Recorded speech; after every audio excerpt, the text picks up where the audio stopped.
Muchas gracias. No sé si está preparado.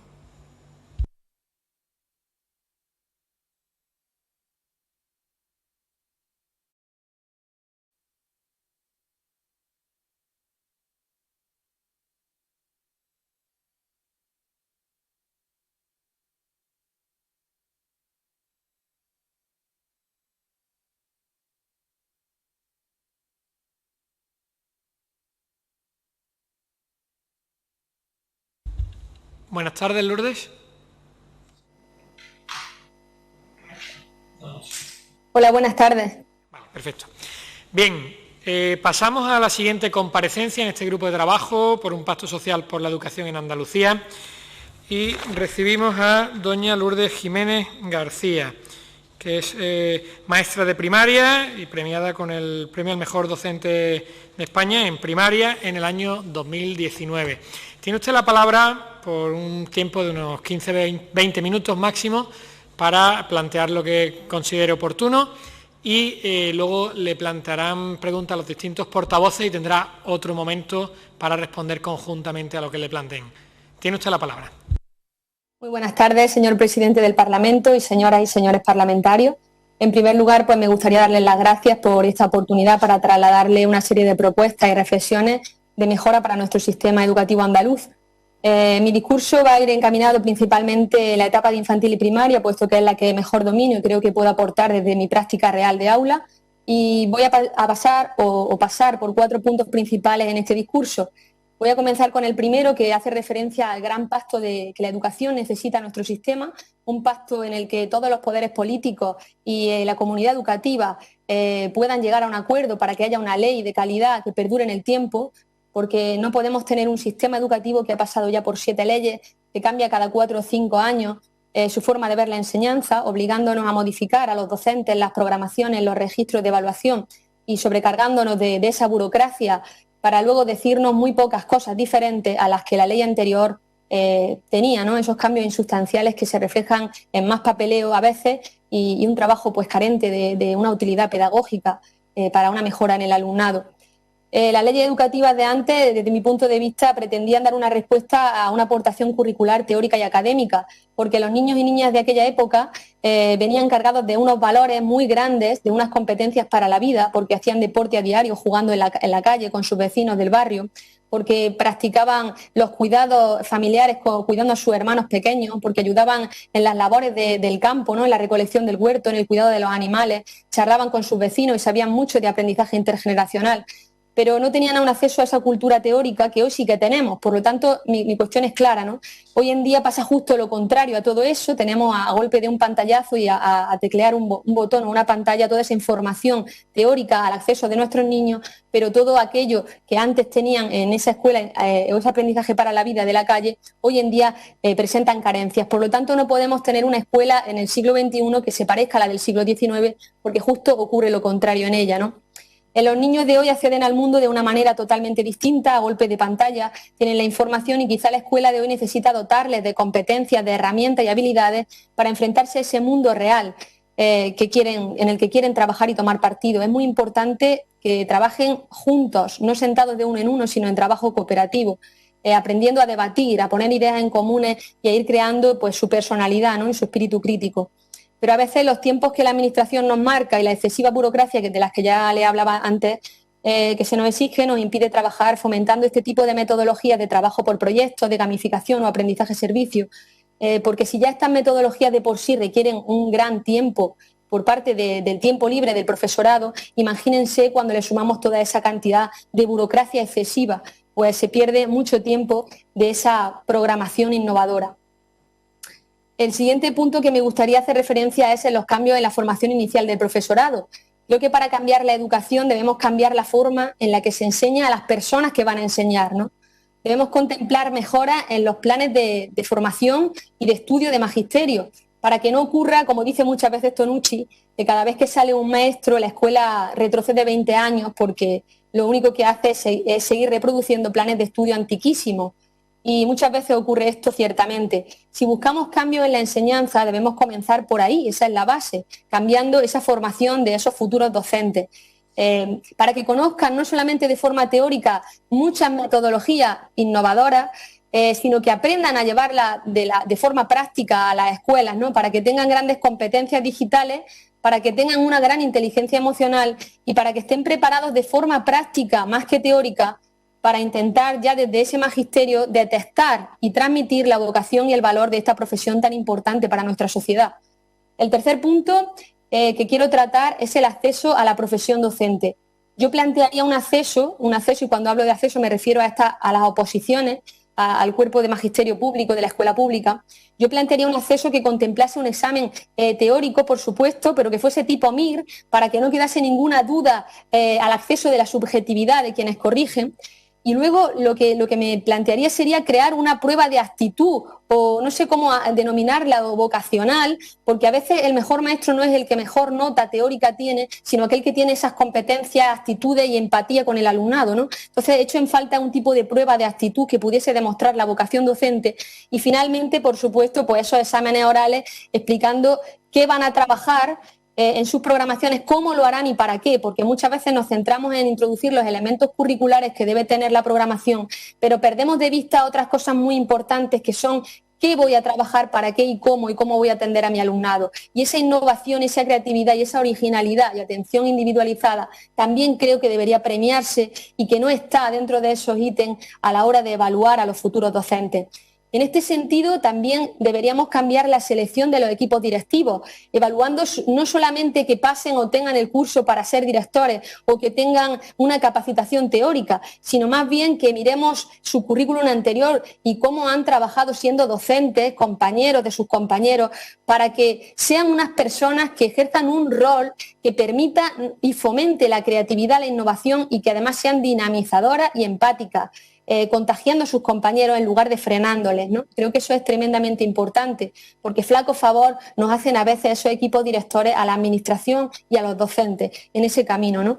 Y otra idea que yo planteo de mejora es que el alumnado y también quizá el profesorado de los centros concertados debería ser asignado siguiendo los mismos criterios de selección que en los centros públicos.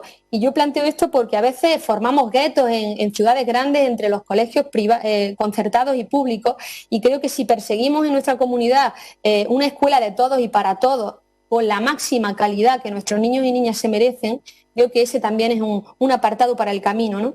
Y luego he ido un poco rápido porque me quiero centrar en el último punto, que creo que es el que más tiene relación con la labor de a pie, de a día que vivimos los docentes en el aula, y creo que para empezar, hago una reflexión muy importante, que creo que no podemos tener a los niños y niñas durante 13 años de su vida escolarizados de forma obligatoria y cuando terminen decirles o que son unos grandes, están muy bien cualificados para ir a la universidad o que son un fracaso escolar. No podemos resumir esto porque tenemos gran parte de culpa en esas dos categorías, ¿no? Yo creo que los planes de estudio no pueden ir encaminados en que nadie suspenda, porque últimamente cada vez que sale alguna reforma educativa lo que queremos es bajar el porcentaje de niños suspensos. Yo creo que deberíamos ir encaminados más bien en que todos aprendan a pesar de que no aprueben. Y quiero especificar esto. Yo creo que en la sociedad son necesarias todas las profesiones, para mí son todas importantes, pero creo que todos los niños que pasan por la universidad no aprueban. Entonces, ¿por qué nos empeñamos en que todos los alumnos que pasan por el colegio aprueben? Quizás sea más importante que nos preocupemos de que aprendan, y quizás algunos no aprenderán conceptos teóricos porque no tendrán la motivación o por sean las razones que sean, pero lo importante para mí sería que todo el alumnado, cuando pase ese periodo de 13 años escolarizado, sea una persona que pueda proyectarse en la sociedad con unos valores, con unas competencias comunicativas, sabiendo hablar en público, echando un currículum y teniendo unas destrezas y habilidades para enfrentarse a ese mundo real, vaya o no a la universidad, haya o no aprobado, que es bien diferente aprobar que aprender. Eso en primer lugar. Y partiendo de eso, yo he detectado, o yo considero que hay 3 grandes errores en nuestro sistema. El primero de ellos, que yo creo que existe no solamente en el sistema como currículum y como leyes, sino también en el profesorado y en las familias, ¿no? Porque todos somos el sistema y todos tenemos parte de responsabilidad en ello. Yo creo que el primer error es que creemos que el fin último de la enseñanza es crear alumnado que vaya a la universidad. Y yo pienso que deberíamos cambiar esa meta en la educación y pensar que nuestro último fin es crear seres cargados de valores que sean capaces de hacer una sociedad más tolerante, más abierta, más empática, respetuosa y coeducada. Eso es lo importante, porque yo creo que la escuela no debe verse solo como transmisora de conocimientos teóricos, sino como transformadora social, ¿no? Si queremos cambiar toda esa sociedad de la que estamos hablando, que hay guerras, que hay machismo, que hay poca igualdad, debemos tratar desde el colegio al colegio como transformador social. Otro error que creo es que a veces perseguimos desde la escuela tener a todo o tratar a todo el alumnado por igual, cuando en realidad todos son diferentes y cada niño posee un talento que lo hace único. Pero si enseñamos del mismo modo a todos y evaluamos de la misma forma a todos, estamos apagando estrellas, que es lo que yo llamo, porque estamos impidiendo que la escuela detecte el talento de cada niño y lo potencie. Eso es muy importante. Por otro lado, pienso que los centros de educación especial deben existir porque los colegios ordinarios no están lo suficientemente preparados para atender al alumnado con esa diversidad funcional, pero creo que deberían tener muy en cuenta la estabilidad de su plantilla y más en estos centros específicamente. Incluso yo hablo de poder seleccionar al profesorado de forma muy específica, por su cercanía al centro, por su vocación y por sus cualidades para trabajar con este tipo de alumnado tan específico, ¿no? Porque además sabemos que estos niños y niñas presentan unas dificultades que requieren y necesitan de una rutina y de un apego con un maestro que les aporte estabilidad y confianza. Luego, por otro lado, creo que habría que replantearse las aulas TEA, esas aulas que realmente no son inclusivas, para mí son parches para trabajar las dificultades del alumnado, pero no producen inclusión. Sí atención, no inclusión, porque tienen presencia, estos niños requieren, o para mí sería ideal, que tuviesen una presencia casi completa en su aula de referencia y que tuviesen en esa aula una participación activa, planteándosele actividades que no solamente vayan encaminadas a la gran mayoría de los niños que son capaces de realizar las actividades de ese tipo, sino que tengan un amplio abanico de tareas variadas que se adapten a todas las capacidades que hay en la clase, ¿no? No podemos confundir el apoyo o el refuerzo y las adaptaciones individualizadas con la inclusión. Son dos temas muy, muy diferentes, ¿no? Por lo tanto, solo planteando esas tareas que nos llevan a lo mecánico, a lo reproductivo y a las tareas escritas, copiosas y memorísticas, pues estamos, como decía antes, apagando estrellas y, por supuesto, no estamos incluyendo. Y el tercer gran error que considero que hay en el sistema es que intentamos separar la diversión del aprendizaje cuando realmente el juego es el derecho de la infancia y además es la experiencia más importante de la vida, porque como saben ustedes, casi todo lo que aprendemos en nuestras vidas lo hacemos a través del juego o la experimentación, incluso en la edad adulta, ¿no? Por lo tanto, hay que darle más tiempo a la manipulación, a la experimentación y a la práctica para poder trabajar desde diferentes inteligencias y perspectivas cada contenido que hay dentro del currículum. Decía Piaget que un niño y una niña no juegan para aprender, pero que curiosamente mientras que lo hacen aprenden, y creo que ahí está una de las claves que tenemos que seguir en la escuela, ¿no? Para no enrollarme mucho, voy a ir ya directamente a lo que pienso que debe mejorarse en el sistema y para comenzar me gustaría hacer referencia a que la educación debería no solo comenzar por la educación infantil, como ya lo hace, sino crecer, evolucionar, y mirándose en ese espejo de la educación infantil, que para mí es la etapa más importante del sistema educativo, planteando un sistema que yo lo denomino sistema muelle, porque yo plantearía la educación como un sistema que conecta la infancia con la salida de la etapa de primaria, de forma espiral, es decir, que no esté separado cada etapa con un escalón que se nota claramente el corte, sino que vaya de forma progresiva, como una espiral, subiendo en contenido, pero que el trabajo con este sea muy parecido al de la etapa de educación infantil. Y yo me basaría pues en sus principios de globalización, de inclusión, de socialización, de autonomía y de juego. No deberíamos intentar que la educación infantil copie la rigidez de las etapas superiores, sino todo lo contrario, ¿no? Hay un cambio muy brusco entre esa etapa, cuando llegan los niños a primaria, creo que es el primer momento en el que empiezan a adormecerse y a aburrirse. Y yo planteo una serie de preguntas. La primera, ¿por qué de repente son tan necesarias las asignaturas diferentes? ¿Por qué de golpe obligamos al alumnado a cambiar de grupos de trabajo cooperativo a trabajo individualizado? ¿Por qué empezamos a premiar lo mecánico y memorístico por encima de lo creativo y lo artístico? ¿Por qué son tan necesarios los deberes reproductivos en casa? A los niños hay que inculcarles el valor del esfuerzo, por supuesto, pero no necesariamente con tareas mecánicas. Y por último, ¿por qué clasificamos las materias en áreas de primera y en áreas de segunda, quitándole valor e importancia a las artes escénicas, plásticas, a la música y la educación física una vez pasamos a la etapa de primaria? Les estamos diciendo a los niños de repente que la educación infantil no servía para nada y que la sociedad en general premia unos talentos porque cree que son mejores que otros. Precisamente ya conocemos todos las sobradas intervenciones de la neurociencia con sus cientos de investigaciones que ya ha demostrado que esas materias no solamente son artes inspiradoras, muy completas, que permiten trabajar con tareas que conectan contenidos multidisciplinares y de todas las áreas y de forma transversal, sino que además conectan con un aspecto cerebral que incide tremendamente en el desarrollo no solo de la creatividad, sino de la motivación y que modifican ese estado neuronal, favoreciendo ese aprendizaje significativo. Por lo tanto, no entiendo ese hecho de asignaturas troncales y el resto de áreas, ¿no? Incluso hasta en las evaluaciones se nos exige que todas las asignaturas troncales y el resto de áreas, ¿qué pasa con ellas? ¿Y por qué la carga lectiva es mayor en unas que en otras?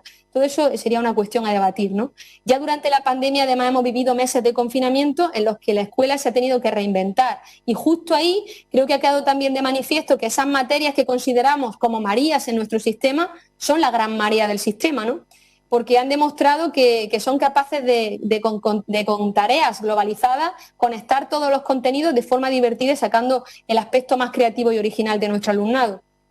Por lo tanto, creo que no solo hay que premiar la capacidad que está asociada a la memoria, a ese coeficiente intelectual que hace referencia a lo memorístico, a la actividad a corto plazo, sino que hay que basarse también en otro tipo de tareas que premien otro tipo de inteligencia.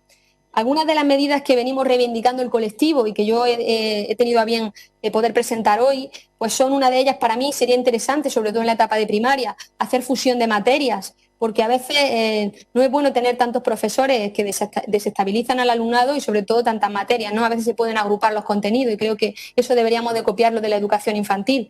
Luego he puesto que creo que puesto que si analizamos los contenidos del currículum, y creo que todos los podemos hacer, vemos que cada año se repite lo mismo, deberíamos simplificar no solo la cantidad de contenidos que se trabajan por curso, para en lugar de ofrecer una cantidad enorme de teoría que implique podamos profundizar bien en la misma, ¿no? Prueba de ello, creo que ahora tenemos la prueba, dentro de unos días las evaluaciones iniciales que realizamos al alumnado y que nos muestran una escasa asimilación de los contenidos explicados en cursos anteriores. Se vienen repitiendo año tras año esos contenidos y sin embargo están muy poco asimilados. Esto es porque algo falla, ¿no? Por supuesto, creo que deberíamos también plantearnos no solo reducir la cantidad de esos contenidos, sino el planteamiento de cómo están esos contenidos planteados y ver que podamos trabajarlos con mayor calidad, menos contenidos y mejor planteados para trabajarlos con una proyección aplicada, no solamente teórica, ¿no? Creo que sería algo muy positivo. Esta reducción de contenidos teóricos pues, nos permitiría trasladarlos, como ya digo, con más calidad, explicándolos no solo desde la perspectiva teórica y mecánica y escrita, sino desde diferentes propuestas innovadoras que permitiesen ponerlos en práctica y trabajarlos de forma competencial. Ese aprender a conocer, a aprender a hacer, a ser y a vivir juntos que tanto demandamos. Los colegios deben ofrecer un amplio abanico de posibilidades que permitan aprender a comprender y manejar la sociedad real. Tener una radio en clase, un huerto escolar, un gallinero, aprender cocinando a través de juegos de mesa y de aprendizaje-servicio, para mí no debería ser algo anecdótico que sucede en algunos centros, sino que debería ser algo obligatorio. Si estamos siempre hablando de que las mayores carencias en educación son en la resolución de problemas, en la oratoria, pero realmente ¿qué ponemos para ello, ¿no? La escuela no puede estar en la periferia de la sociedad. Creo que la escuela es la sociedad y que la sociedad debe ser la escuela y que por lo tanto todo lo que se transmita en la escuela, esos contenidos, tienen que tener una aplicación práctica para y por la sociedad, ¿no? Pienso que los libros de texto de las editoriales, este cheque libro famoso que se financia, para mí está genial, pero creo que había que cambiar el planteamiento de esos libros de texto y que fuesen los propios docentes que están en las aulas de a pie los que seleccionasen esa forma de presentarlos en el libro de texto y qué contenidos y cómo se van a presentar, ¿no? Creo que ese libro es un gran recurso de aula, pero un recurso más, no se nos olvide, y que nos puede servir como apoyo y como un acompañamiento, pero que no debe ser nuestra guía, ¿no? Y que por supuesto para mí deberían ser globalizados, porque es la forma de que sirvan como ese acompañamiento al trabajo competencial y por proyectos que se hagan en el aula. Muchas veces vamos apresurados por terminar esos temarios o vemos a maestros que intentan terminar el temario del libro de texto y en el camino se dejan un montón de competencias sin trabajar, ¿no? Y un montón de aplicaciones prácticas de esas teorías sin trabajar. Sí que es cierto que han podido terminar de forma teórica todos los temas, pero si hacemos un examen competencial al alumnado al final del curso sobre todos esos temas, yo creo que muy poquitos niños han asimilado realmente un aprendizaje significativo de ese contenido trabajado. Entonces habría que planteárselo. Para mí es muy importante tener recursos digitales suficientes en calidad y cantidad en los centros. Por supuesto, no tengo que decir que para mí la escuela presencial es la única que entiendo. Creo que los recursos digitales deben ser siempre para mejorar, acompañar e impulsar la educación, pero nunca para sustituirla. Creo que está claro que la educación presencial, no solamente por la aportación académica, sino por la aportación socializadora, ¿no? Y por la aportación de emociones en el alumnado, no se puede sustituir. Pero creo, como decía, que a los colegios les falta dotación en recursos digitales en cantidad y calidad y que, por supuesto, tener esos recursos digitales no va de la mano de aplicarlos bien. Como decía antes el compañero de un grupo parlamentario que hablaba de que tener esos recursos digitales para poder dar esas clases magistrales, pues creo yo también opino lo mismo, que tener esos recursos digitales deberían servir pues para aplicar otra forma distinta de evaluar y otro tipo de formas de hacerle llegar el contenido al alumnado, ¿no? Para mí es importante disminuir la ratio, por supuesto. No es lo mismo aportarle a 15 alumnos una clase que aportársela a 30, porque entre otras cosas, si pensásemos que los 30 son iguales, pues diríamos iguales a 15 que a 30, pero es que no lo son. Cada niño es diferente, tiene un tiempo distinto de aprendizaje, una capacidad distinta y por supuesto, pues es inevitable decir que la ratio debe bajarse. Para mí es muy importante tener un orientador, un monitor, un logopeda, un maestro de pedagogía terapéutica y de audición y lenguaje a tiempo completo en los colegios. Venir unas horas semanalmente, como ocurre en mi centro, sirve de muy poquito, ¿no? De muy poquito si no se está a tiempo completo, porque hay alumnado que lo necesita durante toda la jornada. Y para mí sería también muy importante, en la medida de lo posible, contar, si no a jornada completa, por unos tiempos durante la semana, con un trabajador social y un profesional sanitario, para atender a alumnados con riesgo de exclusión social y con patologías crónicas, porque muchas veces hay alumnados que necesitan atención de medicamento rescate. Y este medicamento rescate, pues muchas veces se nos explica a los docentes cómo aplicarlo, pero realmente creo que no es suficiente con esa explicación, ¿no? Habría que tener una formación, no solamente una explicación de cómo hacerlo. Luego, para mí es muy importante que la participación de la familia en los centros no se reduzca a las fiestas o celebraciones de las efemérides, sino que sean parte del proceso de enseñanza-aprendizaje de su hijo e hija. Que su participación no dependa de un equipo directivo que lo permita o no la permita, o que esté de acuerdo o no con ella, sino que por norma se establezca que los docentes deben contar con la familia para promover proyectos que reúnan el esfuerzo de toda la comunidad educativa, ¿no? Creo que esa es una forma también de potenciar el valor de la figura del docente en la sociedad, acercar a la sociedad para que lo conozca el funcionamiento de la escuela, ¿no? Y luego, pues plantear bien el bilingüismo en los centros, creo que también es fundamental, que el bilingüismo es necesario, por supuesto que lo es, pero creo que había que plantearlo bien, porque creo que no está bien planteado del todo. Hay muchas cosas que se pueden cambiar a nivel docente, por supuesto, no todo depende de la administración, hay que hacer una reflexión también como maestro, pero hay otras muchas que requieren de unas pautas claras y de una inversión económica fuerte por parte de la administración. La educación, sin duda, es la base de un país, solo basta que los poderes políticos pues así lo transmitáis y para que esa labor tan importante que desempeñemos sea respetada socialmente, porque también echamos en falta ese respaldo y ese respeto, ¿no? Ojalá dar clase al aire libre, invadiendo espacios naturales dentro y fuera de la aula, no solo sea algo anecdótico de ahora porque está el virus, sino que se plantee como norma el hecho de invadir espacios inspiradores, no solo dentro de los centros, sino también fuera, ¿no? Porque la escuela no es un recinto, no es un espacio físico, y esa teoría creo que está anacrónica, y la escuela está en cualquier rincón donde se genere una oportunidad de aprendizaje, en el contexto próximo, en el barrio, en la familia, y que la educación es acción, es movimiento, es afecto, es contacto y es aprendizaje en directo, socializando.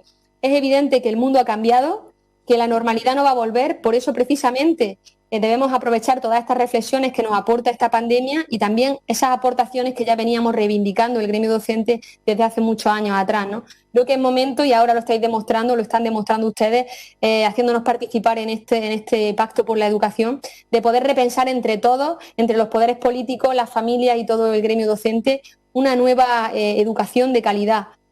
Esa educación que se merece nuestra comunidad autónoma, que además sabe más que nadie de cultura, arte y talento, ¿no? Porque siempre hemos sido cuna. Imaginemos cómo sería una escuela, y termino con esto, que tuviese una ley educativa pactada y buena, que perdurase en el tiempo, que permitiese al gremio docente tener unas programaciones innovadoras, elaboradas y que perdurasen en el tiempo, a pesar de ser flexibles, pero que no tuviesen que estar elaborándose año tras año. Eso permitiría a los docentes, además, si redujésemos la carga burocrática, todo ese papeleo innecesario, todos esos sistemas de recogida de evaluación innecesarios, eso permitiría a los docentes que estuviesen mucho más motivados, que dedicasen todo su esfuerzo a generar proyectos competentes, competenciales y divertidos, innovadores, atractivos para su alumnado, teniendo más tiempo para la familia y para el intercambio de buenas prácticas entre ellos mismos, que muchas veces no tenemos tiempo ni para hablar entre nosotros mismos docentes de buenas prácticas e intercambiarlas, ¿no? Apenas nos vemos por los pasillos y siempre a carrera, ¿no? Por rellenar papeles.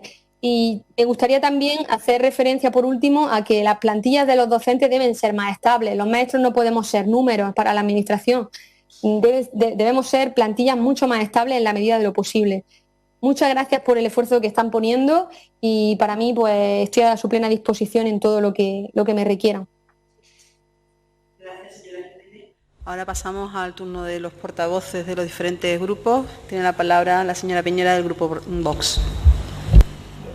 Gracias, señora Jiménez, por esta intervención que ha tenido tan profusa y tan amplia, pero muy acertada, porque ha puesto de manifiesto lo que otros comparecientes han venido diciendo aquí, la necesidad de un pacto para que haya una estabilidad en la educación, la necesidad del cambio en el acceso a la profesión docente, el tema de los currículums, la metodología. Al fin y al cabo es eso, la sociedad ha cambiado y hay que cambiar los contenidos, no los contenidos, bueno, las formas más bien de darlos y la necesidad de que un alumno salga pues aprendido y para la sociedad sea útil y él mismo se encuentra reconocido. La educación infantil, desde luego, es el área donde empiezan todas estas crecimiento, quizás el área más importante, ¿no?, en la educación. Me quedo con lo que ha dicho de que tiene, pero esto ha sido siempre, tienen poca cabida lo que son las artísticas, las plásticas, la música, cuando está demostrado que abre más el horizonte y la mente para capacitar, está más capacitado el alumno para otras asignaturas pues, de otro tipo, ¿no? Ha hecho una reflexión sobre los libros de texto, que este tema no se ha tocado aquí mucho todavía.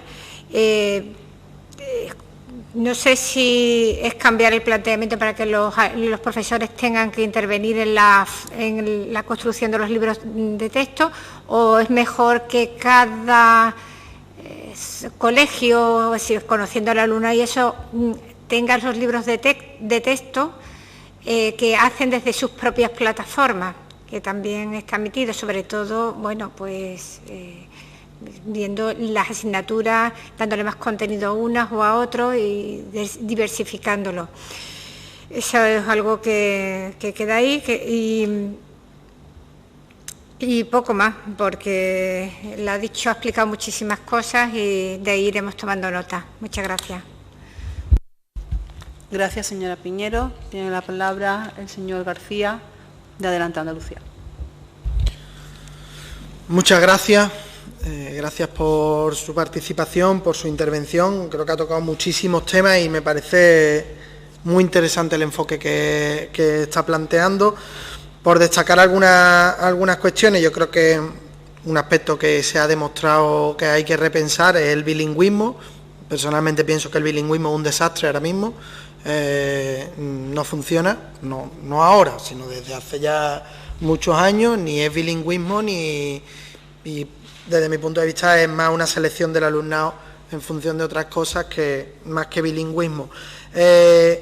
Hay una cuestión que usted ha señalado, es la necesidad de un cambio metodológico y de currículum.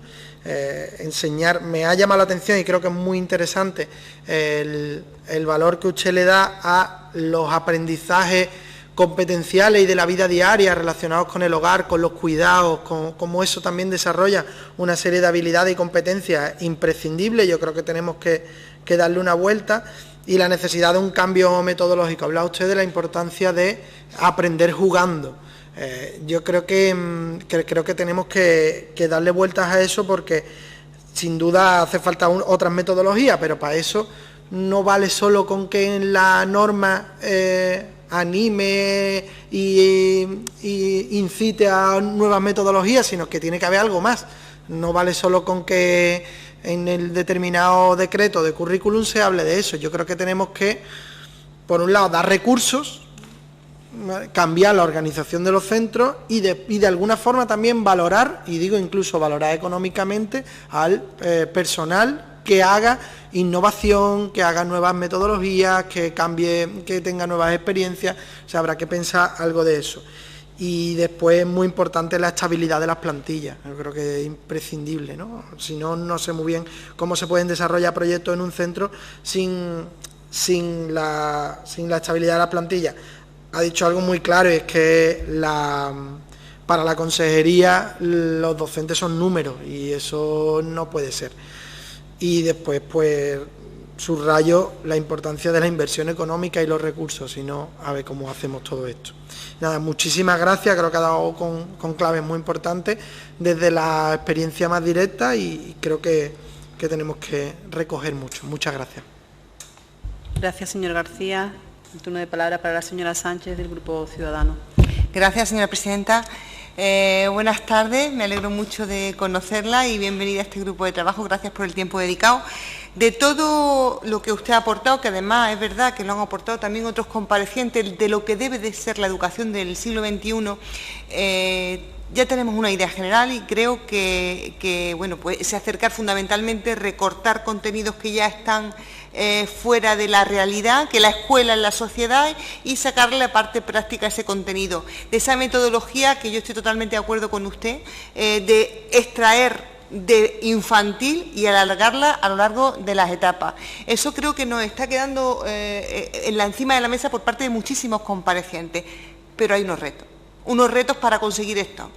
Entonces, para mí, por ejemplo, me preocupa cómo conseguir realmente, para una educación por proyecto, una educación por ámbito, una formación por ámbito, incluso por aprendizaje-servicio, cómo no se trata de obligar, pero sí demostrar o decirle al profesorado que ese es el camino, porque yo como directiva me encontré ese problema. ¿Cómo decirle al profesorado que el camino es trabajar en equipo y no la libertad de cátedra exclusiva que tú tienes, que también, pero que siempre vamos a sacar más trabajando en equipo?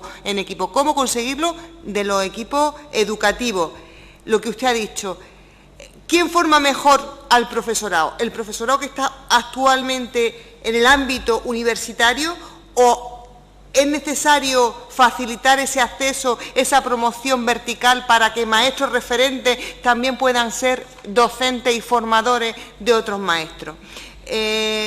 Puestos específicos. Y he puesto esta palabra porque es fundamental. Usted habla de centros de educación especial, de personal que esté específicamente formado para eso. Desde nuestro grupo pensamos que ya no solo en centros de educación especial, en muchísimos centros de Andalucía es necesario un profesorado que conozca bien la problemática de un determinado grupo de alumnos y que la sepa atender y tenga una formación, y que ese profesorado además pueda permanecer, y eso lo permitía el puesto específico, que a lo mejor hay que darle una vuelta.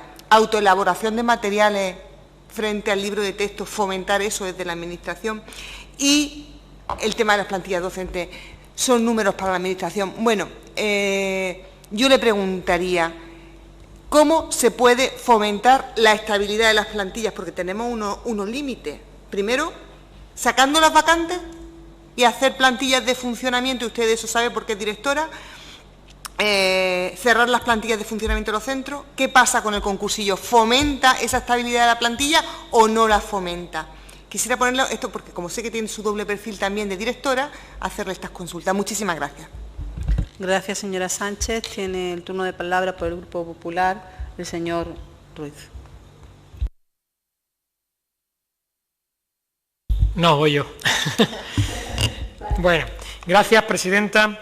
Bien, señora Jiménez, pues muchísimas gracias por la exposición completa, clara, con un enfoque que es muy interesante y que yo además comparto. Al final queremos escuchar a aquellos profesores, docentes, maestros que estáis ahí a pie de aula. Algunos de aquí lo somos también, pero estamos ahora mismo aquí de excedencia y queremos escuchar a lo que estáis haciendo, ¿no? Esa idea de poner en valor y de compartir esas buenas prácticas ha salido también aquí con otros comparecientes, algún tipo de plataforma. Nosotros lo estamos empezando a hacer aquí en este pacto educativo, trayéndoos a que nos contéis. Comparto la falta de estabilidad, el exceso de burocracia, la falta de flexibilidad, que no podemos tratar a todos por igual. Cada uno tiene su talento y tenemos que descubrirlo y potenciarlo. Son claves interesantísimas que has dado. No se puede separar la diversión del aprendizaje. Y me ha encantado esa idea de que tenemos que aprender de infantil. O sea, las etapas superiores tienen que aprender de infantil para que los niños no se aburran. No podemos premiar solo lo memorístico. Y decías que tienen que aprender aunque no aprueben. Fíjate, yo ahí matizaría casi que deberían aprobar solo si aprenden, no si memorizan y luego vomitan unos contenidos que después olvidan. Creo que tenemos que ligar esa superación, ¿no?, de una evaluación a un aprendizaje real, no simplemente a una prueba que a veces pues no tiene mayor trascendencia. Ha hablado de los libros de texto como herramienta, que es una más, y una idea interesante. Si se financia esa herramienta, pues a lo mejor el docente tiene que elegir si va a usar o no esa herramienta y en qué medida, y a lo mejor lo que hay que financiar son los recursos que vaya a utilizar realmente en el aula, y no necesariamente un libro de texto que además, si no, la administración está dirigiendo demasiado hacia un recurso, con lo cual esa idea me parece muy interesante y tomamos nota. Y que hay que cambiar la forma en la que se enseña a los que van a enseñar, es decir, el acceso a la función docente, y apuntabas también a la función directiva. Una prueba de acceso que demuestre esa vocación docente, yo añadiría también la habilidad para dar clase. Yo ahí te quiero hacer la pregunta, ¿no? Expláyate, ¿cómo podría ser esa prueba? Aterriza o danos ideas sobre qué podíamos trabajar en esa prueba que demostrara la vocación docente, yendo más allá las habilidades, como de hecho también se hace en otros países de nuestro entorno. Y decías, para terminar yo, una frase que te he cogido, que aprender de otra forma, o incluso dar clase de otra forma, no debería ser lo anecdótico, debería ser lo normal. Tenemos que poner en valor esa experiencia innovadora, esas buenas prácticas docentes, y tenemos que fomentar, ¿no?, e incentivar, valorar a quienes así lo hacen. Bien, pues creo que desde la Administración es una idea que tenemos que llevar a cabo. Entonces también te devuelvo esa pregunta, es decir, cómo podemos hacerlo, cómo podemos incentivarlo, qué cosas concretas desde tu punto de vista, ¿vale? Entonces, con respecto a la prueba de acceso a la función docente y con respecto también a poner en valor esas prácticas del profesorado que así lo está llevando a cabo. Nada más y muchas gracias. Gracias, señor Ruiz. Señora Jiménez, tiene 5 minutos para la réplica. Vale, muchas gracias. No sé si voy a ser capaz de recoger todas las respuestas a las preguntas. Ya, si tienen, pues ustedes me dicen la que me he dejado. Voy a empezar por una de las primeras que me planteaban, que era, yo pienso, para resumir, que creo que esto es un reto de todos. No se trata de que nos hayan invitado y le demos una lista de tareas para ustedes. Creo que es un reto de todos. Y para mí creo que es fundamental que destaquemos que todo esto, este trabajo que pretendemos hacer, es algo a largo plazo, no va a ser algo inmediato, por supuesto. Primero porque, como decían ustedes, ¿cómo hacemos para que todo el profesorado trabaje por proyectos? Bueno, es verdad que desde la Administración hay que bajar la ratio, hay que cambiar la burocracia, hay que hacer un pacto político de Estado, hay que dotar de recursos digitales y recursos materiales, y ahora llega la parte de los docentes, que también es muy grande esa parte, pero yo creo que por eso precisamente hay que cambiar primero la formación de esos futuros maestros, hay que cambiarla desde ya. Y en esa formación yo contaría o pensaría en contar con los propios maestros que estamos en cada etapa educativa, ¿no? Y ahí entra también una de las últimas preguntas que se me decía, cómo incentivar el valor del maestro innovador. Pues No hace falta tampoco que nos estén premiando, nos den premios sociales, eso a nosotros nos da igual. Pero imaginaros que cogemos a los maestros de cada etapa que son grandes innovadores, que se dejan la piel en el aula, aunque se la dejen todos, pero me refiero cambiando o saliendo del círculo habitual de confort de dar clase, ¿no? Y por qué no cogerlos y llevarlos también al magisterio para que den buenas prácticas a los futuros maestros y para que de forma práctica, ¿por qué no esos docentes? Y sería otra forma también de detectar la vocación. No empiezan a trabajar ya en el aula desde el primer curso de la universidad. No empiezan a trabajar esas buenas prácticas y a llevarlas a la práctica. Quizás así podríamos ver, o ya desde el inicio veríamos, qué maestros sí que tienen esas capacidades y habilidades y cualidades vocacionales, ¿no? Sería una forma de detectarlas y tenernos en cuenta, como decía antes, para que sea algo espiral, para que sea algo muelle, esté toda la educación conectada. Y una de esas conexiones sea, pues que también los profesores que trabajamos en cada etapa educativa podamos intervenir en la universidad, ¿no? Partiendo de ahí, de ese cambio de esos maestros que están forjándose para ser futuros docentes, deberíamos también tener en cuenta que al reducir toda esa burocracia, que al facilitar todos esos recursos, al bajar toda esa ratio, también vamos a conectar con un profesorado pues que esté más predispuesto a trabajar de esta forma, ¿no?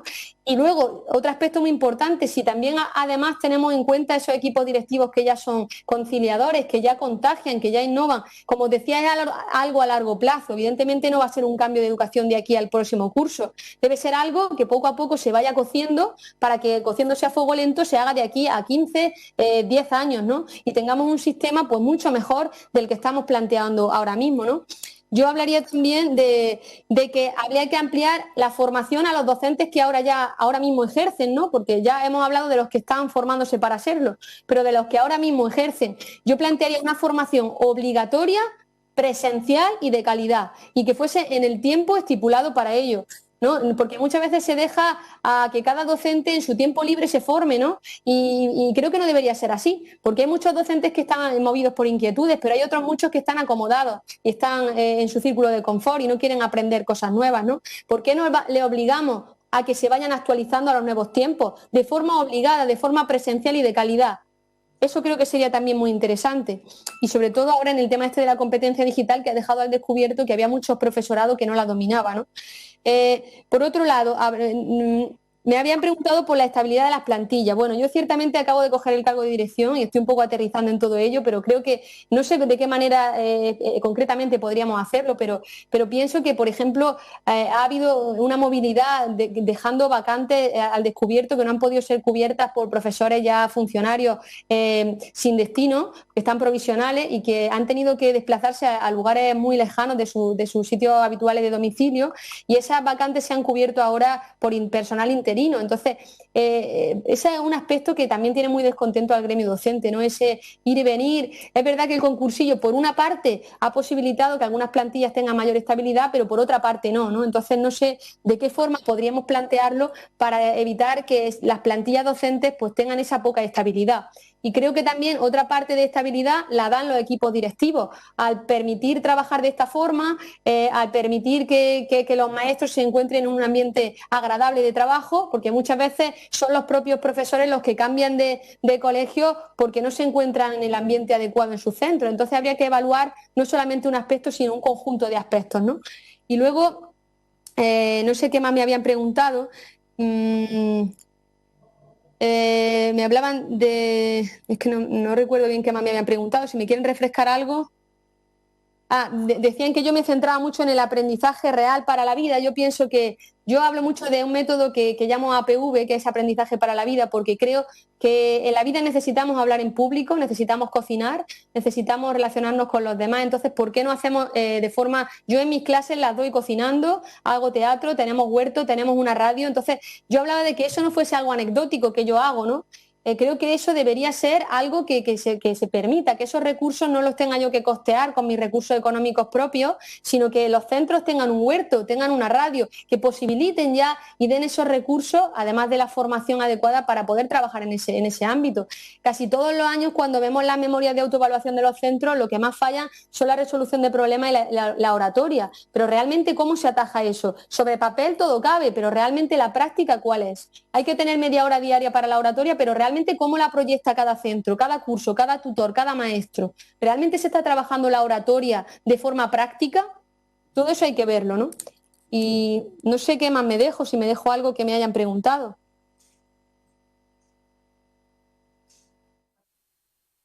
Muchísimas gracias. Creo que la prueba vocacional, me había preguntado por cómo pasar la prueba vocacional. Para mí sería muy importante, creo que, como decía antes, que desde el primer curso ya se esté trabajando con ese alumnado que va a ser futuro profesorado en los centros, ¿vale? Eso es paso número 1. Y paso número 2, creo que una prueba de oposición sería que se trasladase in situ al colegio a ese futuro docente y se le hiciese pasar una prueba de actitud con el alumnado, ¿no? Quizá no en un día, quizá a lo mejor se requiere de más días, ¿no? Para que aplique distintas metodologías y para que podamos, pues como decía antes el juez Calatayud, meter a un inspector que se haga pasar por un compañero y podamos evaluar ciertas cosas. Creo que eso sí que requiere de una pues evaluación más extensa, que no sea quizá en un examen que dure una hora, sino quizá que durase días, ¿no? Pero creo que echo de menos que quizá ese valor a la vocación, ¿no? y a la capacitación para empatizar con el alumnado. Muchas gracias, señora Jiménez. Gracias por sus aportaciones y gracias por estar aquí. Muchas gracias. Creo que este es un primer acercamiento y le aplaudo la idea y la actitud, porque creo que escuchar al gremio docente pues, es uno de los principales pasos para poder ir dando pasitos en pequeño, ¿no? Muchas gracias. Gracias a usted.